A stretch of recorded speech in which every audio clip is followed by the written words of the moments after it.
Hey everybody, welcome into the Buffa's Buffet podcast episode. I have no idea. I can't keep track of everything, but I've been doing quite a few of these for the past few months.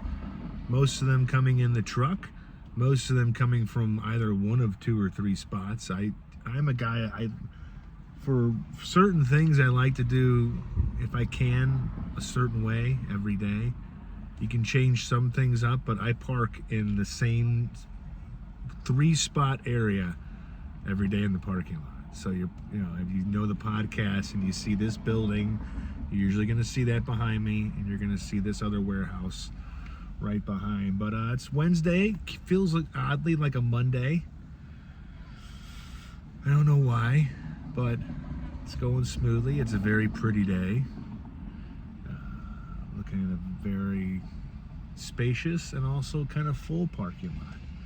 But a few things to discuss today. Mostly just get on here and spill a few things on the mind. 5 things on my mind. We'll go with number 5.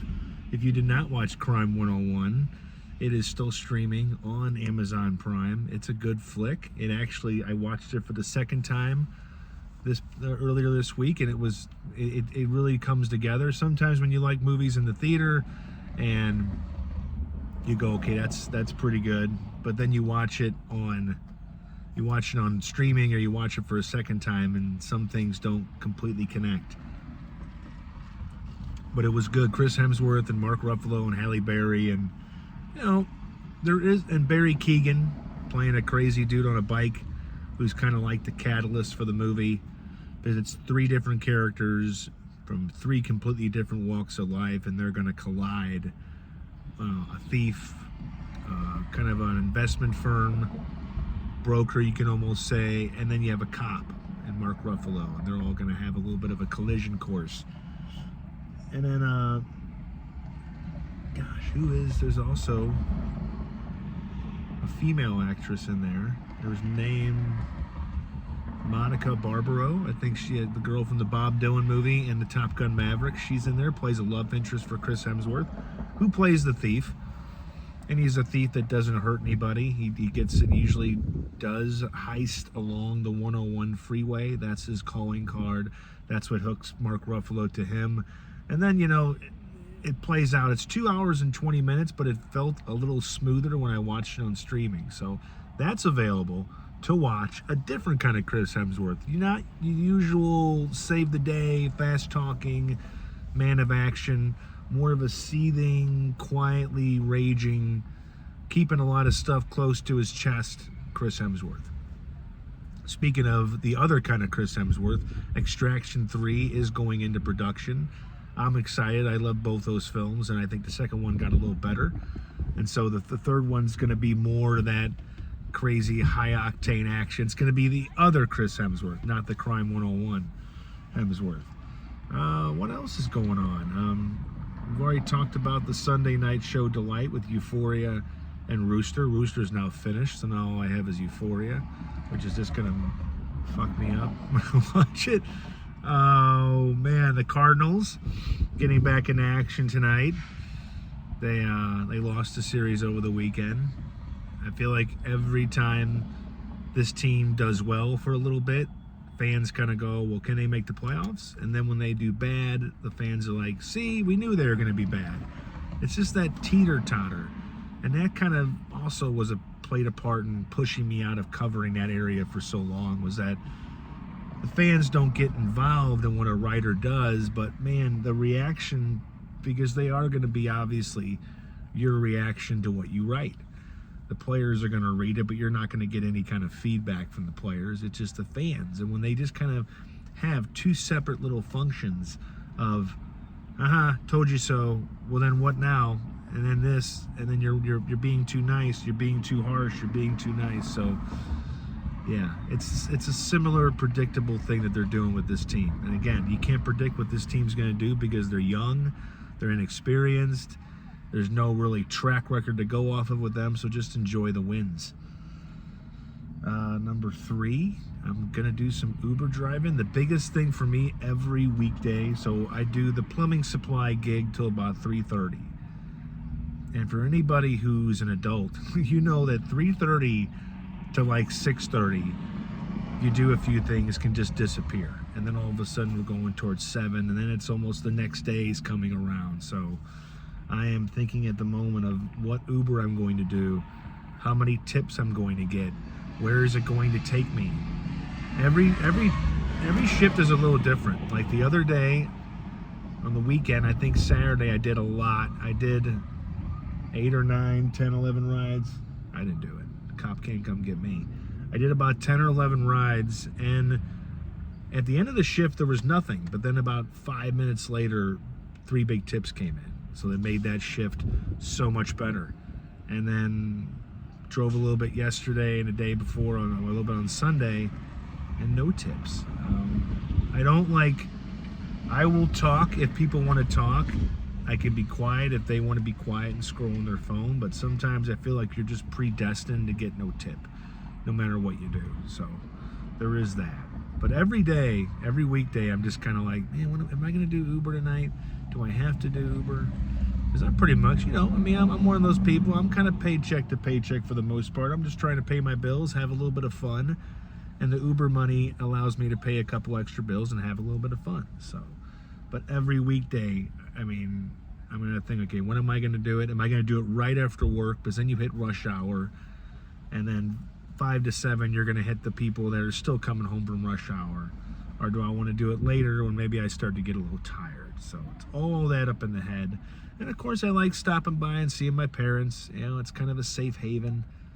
As anybody knows, when times are going a little tough, either professionally or personally, you kind of want to go to a place where it's not about like not just getting judged or not having to answer a bunch of questions. If there was something that happened in the romantic aspect of your life, you want to go somewhere where you're either looking for a conversation about it or you're not going to get one. And I can go there right now and not have to worry about my mom and my dad. Maybe my dad, who is living vicariously through me as a single man, he'll just kind of ask. If he knows the last girl I was seeing, he'll go, so how was it? How was it going with them? And if it's not going the way it was, you have to like draft an answer to tell your dad, because when you tell your dad, it's going to go right to your mom. You should almost see like a little mail service. When you're talking to your dad, it's going to go over to mom. So you can't tell him all the goods. But for the most part, I just get to go there and just kind of unplug the brain, move something heavy for my mom, lift something very heavy for my dad. Last week, it was going over there for him to be able to put together his electric bike. And that was kind of a trial and a tribulation. We got it done. And then mom was like, can you pick up this bag of cat food, Dan? It's very heavy. It wasn't heavy at all. It was just a bag of cat food.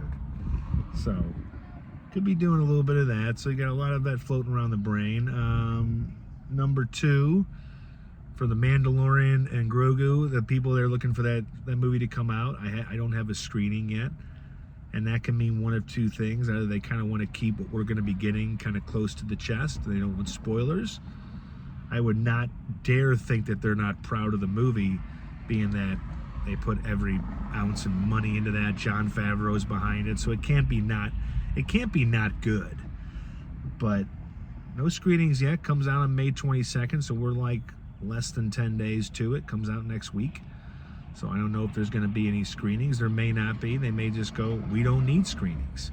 People are going to come watch this no matter what. So I'm kind of looking forward to that. Not a big time Star Wars fan, but I'm interested in what they do, and the stuff that they come up with. There are just so many iterations right now between Disney Plus and the theater that you can't really keep up. You want to go back to that time where there was, if you were living and grown up back then, like Return of the Jedi came out, that was it. There wasn't like 2 or 3 TV shows and 2 or 3 movies, and they're all trying to topple the Death Star. No, I'm just kidding. I'm not enough of an expert anymore to know, but that movie may not need film critics. It may not need a screening, which kind of sucks because we don't get to see it in advance. Number 1 thing on my mind, my goodness, trying to fit everything to do that has to be done and needs to be done into my head and trying to keep a hold on everything. I think every day waking up, you got stuff you have to do, like you have to work. For me, sometimes it's one or two jobs a day. Then you try to do stuff that just helps your well-being, and then you got potential stuff that can help your well-being, and you juggle all that. So I'm juggling, and I don't know how good of a juggler I am, but eventually I'm going to get better at it. When something really certain thing happens, you start to question yourself, and should you change your ways to make things easier on yourself, or can you just stick it out and be yourself? And I'll tell you what, that is the hardest thing being a single guy in your 40s, is when you get latched onto something or an idea, and then maybe it goes a different way, and then you have to go, okay, well, what now? So anybody out there struggling with the same thing, I hear you. This is a whole new ball game to me, and I'm trying to mix in, and I'm not doing that good of a job. So with that said, with all that deep, heavy talk, which I kept to about a minute, nobody tunes in to hear that, I'm going to let you go. Hopefully the rest of your Wednesday is good. We are halfway through the week. Thursday and Friday upon us, and then we'll just get to do it all over again. So Dan Buffa leaving you live from the Crescent Plumbing Supply parking lot. I appreciate all the listens, the reads, the watches, because if not, doing this becomes a little bit less inviting if there's nobody watching or reading. So I appreciate all you, and send me some good vibes. I need them. Bye.